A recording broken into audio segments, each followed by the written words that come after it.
So, check natin yung ating pizza. Here you go, guys. Nagme-melt na siya. So, we'll wait again.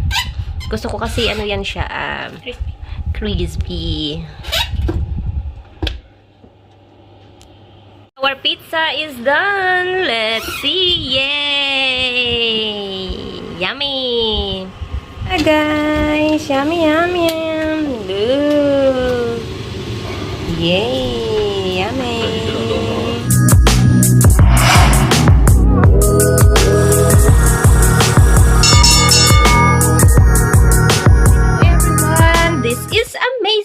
And welcome to my vlog.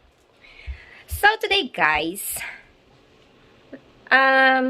naisipan kong gumawa ng pizza dahil today, last night ni Cutie, at bukas ng umaga, maaga pa siyang aalis, pupunta siya sa summer, hindi siya summer camp, pero sa camp na kung saan ang buong grade 10 students together with their teachers are going to stay there for 3 days and 2 nights, Wednesday till Friday. So, gagawa ako ng pizza para mag-enjoy. Paborito kasi niya yung pizza. So, ito yung gagawin at lulutuin ko para sa dinner. At para na rin, meron kaming pagkasaluhan before siya umalis. Before siya mag-travel bukas. So, be with me. And let's make it. But before anything else, to those who haven't subscribed to my channel, please do subscribe and click the notification bell so you're updated to all the videos that I'm going to share. These are the ingredients of our pizza. Of course, we have only the XXL. We need the biggest pizza bun. This is a long pan. Then we have the sauce. We have pepperoni. We have meatballs. We have pineapples, of course. We have this paprika, and we have onion. I like the white onion, guys. So, let's start. Okay. So, let's cut the onion first. Let's prepare the ingredients. Only this. I think I don't need the whole onion. And we will cut this way. And we will slice.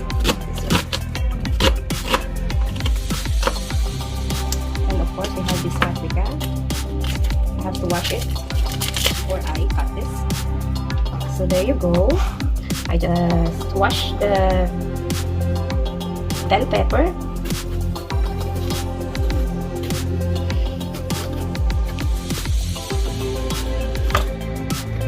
And you only need to go this way.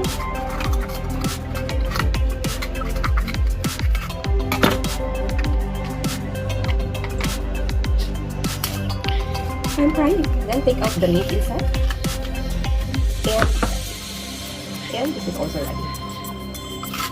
Then cut. I want it long this way. Or you can also do this way. Well, I'm crying, guys, because of this onion. Throw away this. And cut. And also cut this.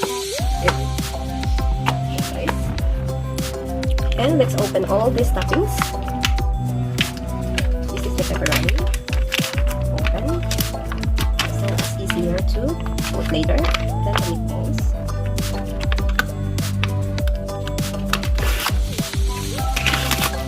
There you go, guys. And we have also the pineapple. Because I like Hawaiian style. I want something sweet in there. Oh, there's one thing more. The most important. Of course, pizza without cheese is not complete. So wait, I will take the cheese.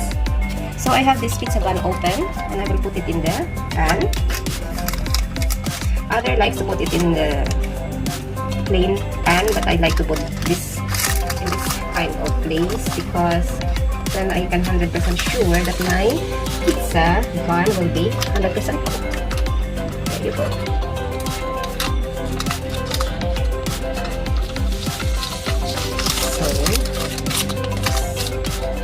There it is. Have to place it properly or else. The next will be our sauce. There's the sauce. it's still sealed, so I have to open. This is the sauce. And we will need to pour the sauce all over. We need all this sauce, guys, because this sauce is good for this size.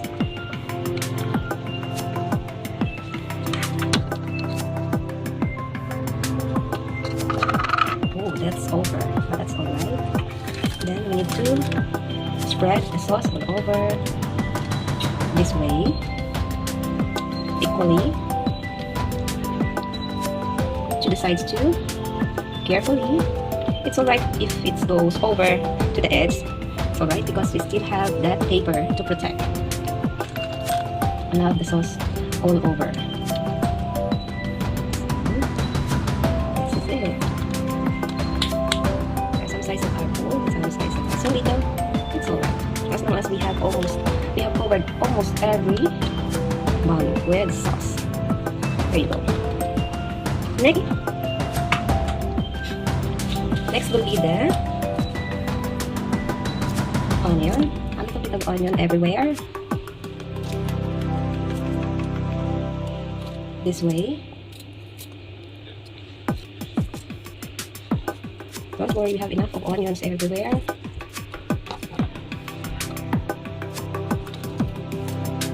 And of course, we will have cheese first. Yeah, we have this cheese.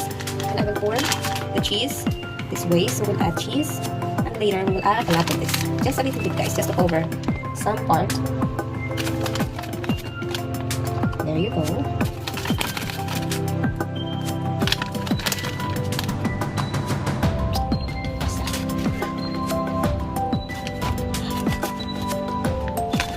Yes. And we will add our green bell pepper. Don't worry, we will cut more. A lot of it.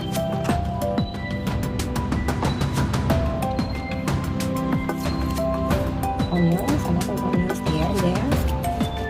It will be fantastic. Then, of course, we will add our meatballs.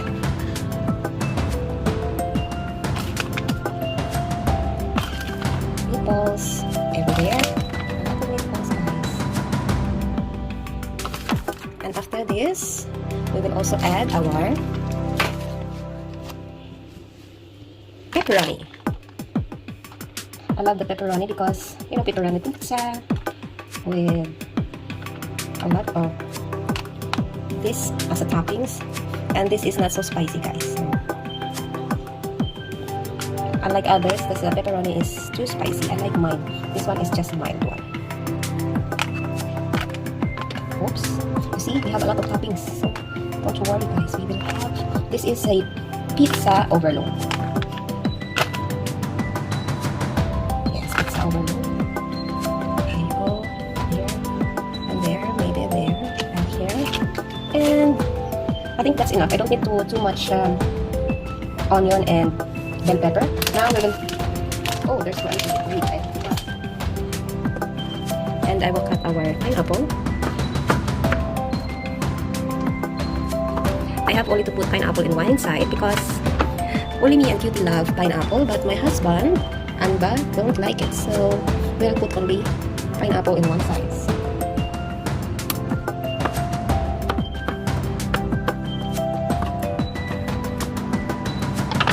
There you go. This is just the half side of the with a lot of pineapples. The moong, I will put a lot of it. So this is pineapples, and the last but not the least is the cheese. A lot of cheese, guys. Here you go. I will fill every single size with cheese because I love cheesy pizza.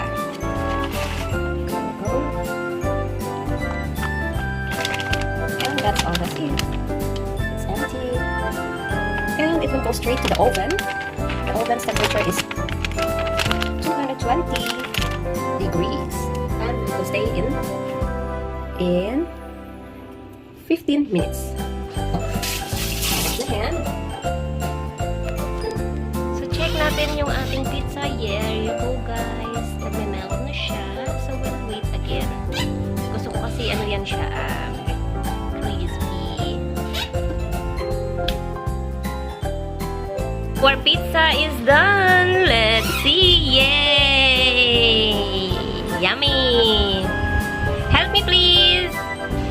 So, here's our pizza, guys. Yummy, yummy, yum. Look.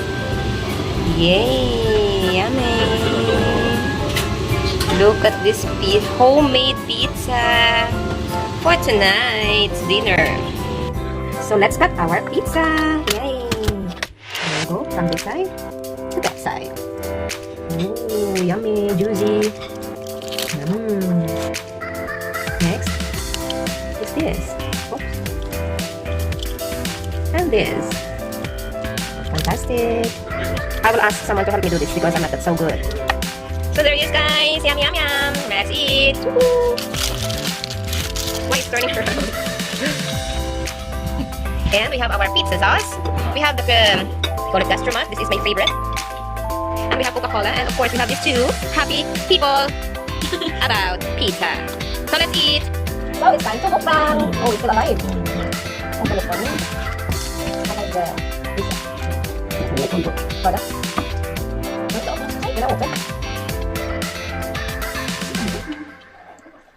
But where is that?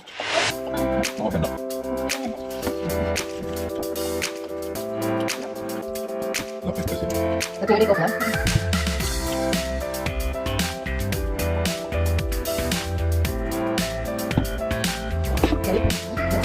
Let's eat.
capacity when eating pizza.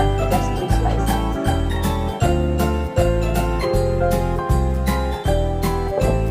Again, this is Amazing Grace. Thank you for watching. Say hi. What? Can you say bye? Bye. Hey, hey. Hey, hey. Bye.